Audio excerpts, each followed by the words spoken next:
नमस्कार।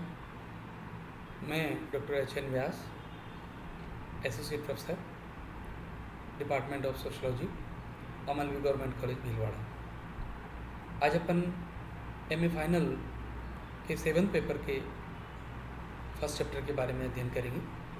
हमारा टॉपिक होगा समाजशास्त्र की विषय वस्तु एवं अध्ययन क्षेत्र, subject matter and scope of sociology. प्रत्येक विषय के अंतर्गत हम किसी विशिष्ट सामग्री का अध्ययन करते हैं तथा उसकी पहचान को निर्धारित करते हैं। विषय वस्तु का अध्ययन की जाने वाली सामग्री को ही माना जाता है।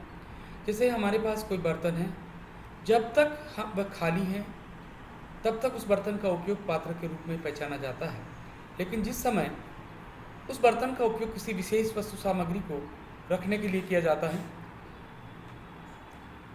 उसी समय उसकी पहचान रखी हुई वस्तु सामग्री से बन जाती है।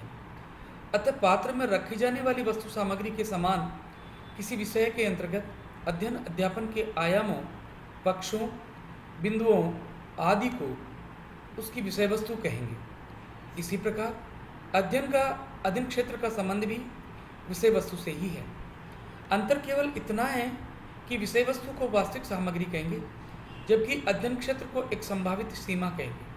अर्थात विषय सामग्री की संभावना जिस संभावित सीमा तक होती है उसे अध्ययन क्षेत्र कहा जाता है। यहाँ पर यह स्पष्ट होना चाहिए कि विषय वस्तु एवं अध्ययन क्षेत्र को सैद्धांतिक आधार पर एक दूसरे से अलग समझ सकते हैं, लेकिन व्यवहारिक दृष्टिकोण से तो दोनों ही एक दूसरे से पूरक हैं। अतः हम समाजशास्त्र की विषय वस्तु एवं अध्ययन क्षेत्र की विवेचना भी व्यावहारिक दृष्टिकोण से करेंगे। समाजशास्त्र के संस्थापकों का दृष्टिकोण कि वो समाजशास्त्र की विषय वस्तु के बारे में क्या विचार रखते हैं। समाजशास्त्र की विषय वस्तु क्या हैं, अर्थात समाजशास्त्र के अंतर्गत किन पहलुओं को सम्मिलित किया गया है, इस बात को समझने के लिए हम संस्थापकों के दृष्टिकोण का विवेचना करेंगे। जिन विचारकों ने समाजशास्त्र विषय की नींव रखी तथा इसके विकास में योगदान किया, उन विचारकों ने समाज के किन पहलुओं पर जोर दिया, यह समझने से विषय वस्तु के बारे में जानकारी स्पष्ट हो जाएगी। अगस्त काम्ट 1791 से 1857 ने समाजशास्त्र की विषय वस्तु के बारे में लिखा है कि इसकी विषय वस्तु विशिष्ट है, जिससे सामाजिक व्यवस्था एवं विश्व की विविध सामाजिक व्यवस्थाएं कहा गया है। काम्ट ने आगे लिखा कि समाजशास्त्र का संबंध सामाजिक व्यवस्था के विभिन्न भागों की क्रिया और प्रतिक्रिया का अंदेशा करने से है। अन्य विज्ञानों के समान समाजशास्त्र को भी स्थैतिक एवं गतिशील में विभाजित किया जाना चाहिए। हार्बर्ट स्पेंसर 1822-93 भी अगस्त काम्टे से प्रभावित थे, लेकिन स्पेंसर ने समाजशास्त्र सहित सभी विज्ञानों को समझने के लिए विषय के उद्विकास की अवधारणा को महत्व दिया। इसी प्रकार समाज को जीव के समान समझाया है, अर्थात समाज और जीव में एक रूपता की बात पर जोर दिया है। स्पेंसर के दृष्टिकोण से संपूर्ण समाज व्यवस्था के अनेक तत्व हैं और सभी की अंतर्निर्भरता प्रत्येक के प्रकार्य से बनी रहती है। यही मुख्य रूप से समाजशास्त्र की विषय वस्तु है। दुर्खिम 1857-1970 ने समाजशास्त्र को विशिष्ट स्थान दिलाने के लिए उल्लेखनीय योगदान दिया है। दुर्खिम के दृष्टिकोण से समाजशास्त्र की विषय वस्तु संस्थाओं की व्यवस्थाएं हैं। प्रत्येक संस्था को उसकी अंतर्निर्भरता के संदर्भ में समझा जा सकता है। संरचनात्मक प्रकार्यात्मक विश्लेषण के आधार पर उनका विश्लेषण किया जा सकता है। सामाजिक संस्थाएं अवश्य ही ऐतिहासिक प्रकार की तथ्य हैं। इनके अध्ययन हेतु ऐतिहासिक एवं उद्विकासीय अध्ययन विधि का प्रयोग किया जाता है। इसी प्रकार दुर्खिम ने सामाजिक तथ्य के वस्तुपरक अध्ययन पर विशेष जोर दिया है। मैक्स वेबर 1884-1920 भी समाजशास्त्र के संस्थापकों में महत्वपूर्ण है। वेबर के अनुसार समाजशास्त्र की विषय वस्तु में सामाजिक क्रिया का स्थान केंद्रीय है। वेबर ने सामाजिक क्रिया के व्यक्तिनिष्ठ समझ पर विशेष जोर दिया है।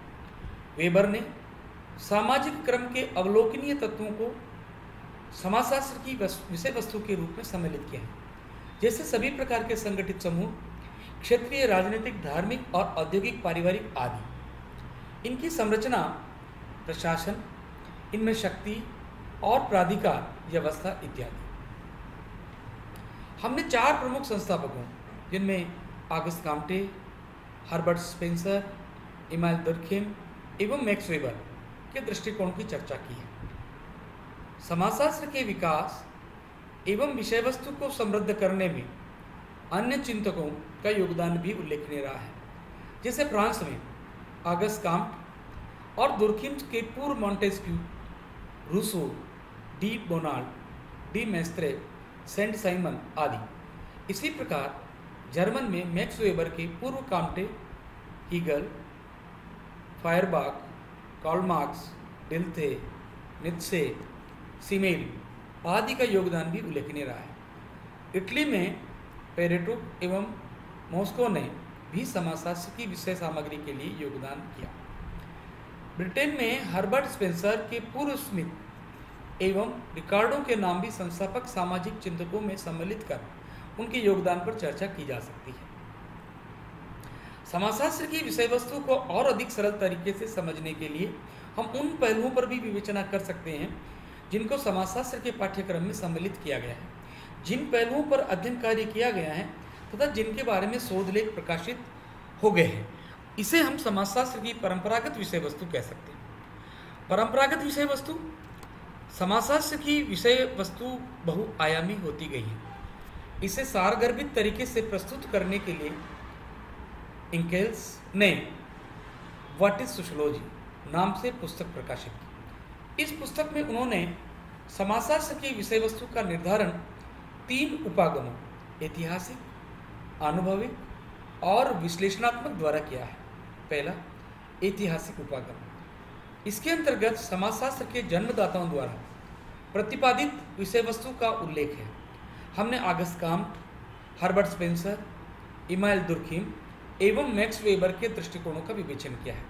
वहीं विवेचन इंकेल्स ने ऐतिहासिक उपागम के अंतर्गत किया। अनुभविक उपागम, अब सबसे पहले वापस अपन ऐतिहासिक उपागम पे चलते हैं कि यदि हमें भारतीय समाज को समझना है, भारतीय समाज की जो जातीय व्यवस्था को समझना है, इस कठोरता को समझना है, तो सबसे पहले हमें वैदिक समाज की तरफ जाना पड़ेगा। वहाँ की हमें वर्ग व्यवस्था को समझते हुए जो प्रारंभिक वर्ग थे, ब्राह्मण, क्षत्रिय, वैश्य और शूद्र, और उसके बाद हमारी जो जाति व्यवस्था की उत्पत्ति हमें देखने को मिलती है। और वही जाति व्यवस्था स्वतंत्रता तक थी और स्वतंत्रता के बाद भी है, लेकिन बीच में ये कई बार ऐसे समय आते हैं जब लचीली पड़ जाती है। और एक बार गुरु ने कहा भी था कि भारत में जाति व्यवस्था बहुत लंबे समय तक नहीं रही, लेकिन धीरे धीरे अब हमें जब हमारा ओबीसी आरक्षण लागू गया था, उसके बाद हमारी जाति व्यवस्था में जो कठोरता आने लगी उसकी हम कल्पना भी नहीं कर सकते। अब जातीय आधार पर हम लोग संगठन खड़े हो गए हैं। अब जाति, क्योंकि हमें राजनीतिक लाभ प्राप्त करने के लिए हमें जातीय संगठन की आवश्यकता रहती है। ऐसी स्थिति में हमें उन भारतीय जाति व्यवस्था को अगर समझना है तो सबसे पहले हमें इतिहास में जाना पड़ेगा और उनके ऐतिहासिक पक्षों को समझना पड़ेगा कि वर्तमान जाति जो व्यवस्था है वो पूर्व में किस प्रकार की थी और वर्तमान में किस प्रकार की है, और इसके पीछे इतनी जटिलता आने के क्या रीज़न है, क्या कारण रहे हैं। इसी तरीके से भारत में यदि हमें सामंतवाद को समझना है कि इतने हजारों सालों तक भारत में सामंतवाद कायम रहा, वो किन दृष्टियों से रहा, तो हमें सबसे पहले उन सारे जो राजघराने रहे हैं उनका अध्ययन करना पड़ेगा कि वो किस प्रकार जनता के साथ कार्य करते थे और जनता उनके आदेशों की स्वीकार करती थी। आज हम लोग राजस्थान के जितने भी शासकों की चर्चा करें तो आप देखेंगे इतनी बड़ी बड़ी विशाल इमारतें उन्होंने खड़ी करी, तो कैसे उन्होंने उन विशाल इमारतों को खड़ा करने का प्रयास किया होगा। तो उस समय एक बेगार व्यवस्था थी, और वो बेगार क्या थी कि जब व्यक्ति कभी अकाल पड़ता या एग्रीकल्चर का कोई कार्य नहीं होता तो जो महाराणा होते थे, जो उस क्षेत्र के सबसे बड़े लीडर होते थे, वो आम जन को बुला लेते थे जिन्हें एक समय का भोजन दिया जाता था, या हो सकता है कि 2 समय का भोजन दे सामान्य सा, और वो दिन भर उस शासक के यहाँ कार्य करते थे। इसी को बेगार की जाती, उसके बदले में किसी भी प्रकार की कोई राशि नहीं दी जाती थी। तो ये इस प्रकार यदि हमें इन सारी चीज़ों को समझना है तो सब हम उस पुराने चीज़ों को समझने की आवश्यकता, तो वही हमारा एक ऐतिहासिक उपागम कहलाता है। दूसरा हमारा उपागम आता है आनुभाविक उपागम। इंकेल्स ने इसके अंतर्गत ये समझाने का प्रयास किया है कि समकालीन समाजशास्त्र के पाठ्यक्रम क्या है, समाजशास्त्र द्वारा शोध किए जाने वाले विषय क्या है, तथा समाजशास्त्री अनुसंधान से संबंधित पत्रिकाओं एवं रिपोर्ट में किन पहलुओं का प्रकाशन हुआ है। इंकेल्स ने इसी क्रम में यह निष्कर्ष निकाला कि अमेरिकन सोशियोलॉजिकल एसोसिएशन में सम्मिलित 1957 में सर्वसम्मति से समाजशास्त्र की जो विषय वस्तु निर्धारित की गई है उसी को अनुभविक उपागम के अंतर्गत सम्मिलित कर लिया है। उसे समाजशास्त्र की वस्तु की सामान्य रूपरेखा कहा गया है, जो निम्न प्रकार है। समाजशास्त्री विश्लेषण, मानव संस्कृति तथा समाज, मानव संस्कृति तथा समाज, ये इसका एक विषय है। दूसरा समाजशास्त्रीय परिप्रेक्ष्य, समाज विज्ञानों में वैज्ञानिक पद्धति, ठीक है। दूसरा पक्ष आता है इसका सामाजिक जीवन की प्राथमिक इकाइयाँ, इसमें पहला चीज आती है सामाजिक क्रिया एवं सामाजिक संबंध। दूसरा मानव का व्यक्तित्व। तीसरा, अब पहली चीज अगर अपन समझने की बात करें कि या पहले जो हमारा समाजशास्त्र विश्लेषण के बाद हम शुरू करते हैं, तो मानव संस्कृति तथा समाज। संस्कृति क्या है? संस्कृति के 3 विशेषताएं हमने लिखते हैं। संस्कृति सीखी जाती है, संस्कृति हस्तांतरित होती है, और संस्कृति परिवर्तनशील है। और समाज में जो कुछ हम व्यवहार कर रहे हैं वो उस संस्कृति के आधार पर किया जाता है। तो यदि हमें समाज को समझना है तो वहाँ की संस्कृति को समझना पड़ेगा। अब आपने देखा होगा कि कई प्रकार के समाजों में अलग अलग अपना विचार होता है। कुछ समाज अग्रणी है, कुछ पिछड़े हैं, तो वहाँ की संस्कृति भी निश्चित रूप से पिछड़ी होगी, और जो अग्रणी हैं उनकी संस्कृति भी निश्चित रूप से अग्रणी होगी, तो वो ज़्यादा विकसित होंगे।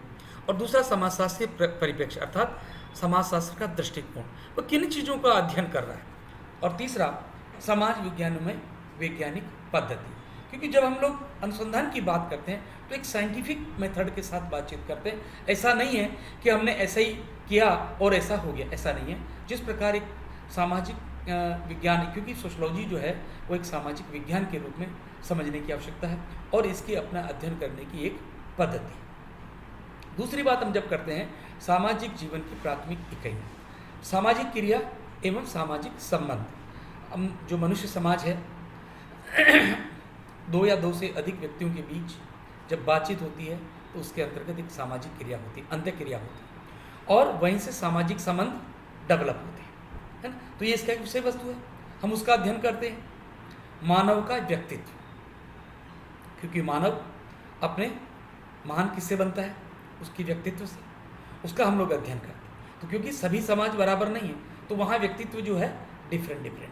समुदाय ग्रामीण एवं नगरीय, रूरल अर्बन, क्योंकि हम हमारे आवास के अनुरूप हम लोग क्लासिफिकेशन करते हैं कि ये रूरल समाज है और ये नगरीय समाज है। समितियाँ एवं संगठन, जनसंख्या और समाज। अब मूलभूत सामाजिक संस्थाओं में परिवार और नातेदारी, आर्थिक संस्थाएं, राजनीतिक एवं संवैधानिक संस्थाएं, धार्मिक संस्थाएं, शैक्षणिक एवं वैज्ञानिक संस्थाएं, और मनोरंजनात्मक तथा कल्याण संस्थाएं, कलात्मक एवं अभिव्यक्ति संबंधी संस्थाएं। अब मौलिक सामाजिक प्रक्रिया, विभेदीकरण एवं स्तरीकरण, सहयोग, समायोजन और सामान्यीकरण, सामाजिक संघर्ष, क्रांति और युद्ध, संचार, जनमत परिवर्तन इत्यादि, समाजीकरण और सैद्धांतिकरण, सामाजिक मूल्यांकन, मूल्यों का अध्ययन, सामाजिक नियंत्रण, सामाजिक विचलन, अपराध, आत्महत्या इत्यादि, सामाजिक एकीकरण और सामाजिक परिवर्तन। ठीक है, अब कल अपन पढ़ेंगे विश्लेषणात्मक उपागम। धन्यवाद।